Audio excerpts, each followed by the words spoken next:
Well, could this happen here on November 1st? The Department of Homeland Security says, yes, it can. It's spending $80 million to batten cities down. You won't believe why, though. Like Greece. November 1st could be a very, very, iffy kind of a day. And I'm not just talking about what many in the Catholic Church view as All Saints Day. This could be all hell breaks loose day. The Department of Homeland Security is spending $80 million on a raft of armed guards to protect the IRS and other government buildings in New York. Not from terrorist threats, mind you, but from American citizens, because on November 1st, the food stamp program is set to start decreasing the amount that is allocated to food stamp recipients. Not all, but a good many, and they're worried that violence will ensue. TeaParty.net chief strategist Niger Innes says, like Greece, violence is a serious concern when entitlements are threatened. And Niger, I guess they're preparing for the worst. Should they be? Well, this is really frightening. I mean, we are on a slow march to becoming Greece.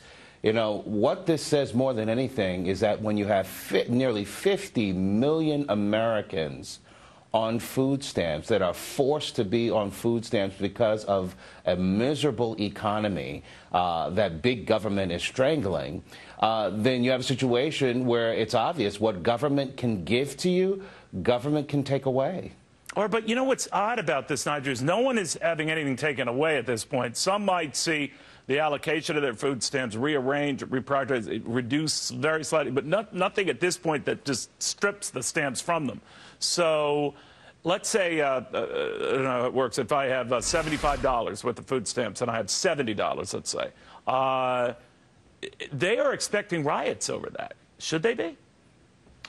Well, you know, I don't know that they should expect riots this cycle. But if we do not radically change our economy and revamp our economy so that those 50 million people, nearly 50 million people, have an opportunity to be liberated from food stamps, forget $75 versus $70 versus $65. Right. What these people need is economic opportunity and a good job so they can put food on their own table. You know, Neil, the slaves had food stamps, too. It was called scraps from Massa's table. And we have a crisis within our country right now when you have the 50 million people, nearly the entire West Coast, three states on the West Coast of the United States, on food stamps. That's the real outrage, and that's the real crisis. To say nothing of about 100 million Americans who get some sort of food assistance. Now, I'm not begrudging the fact that there are some who genuinely need that help, and we should help them.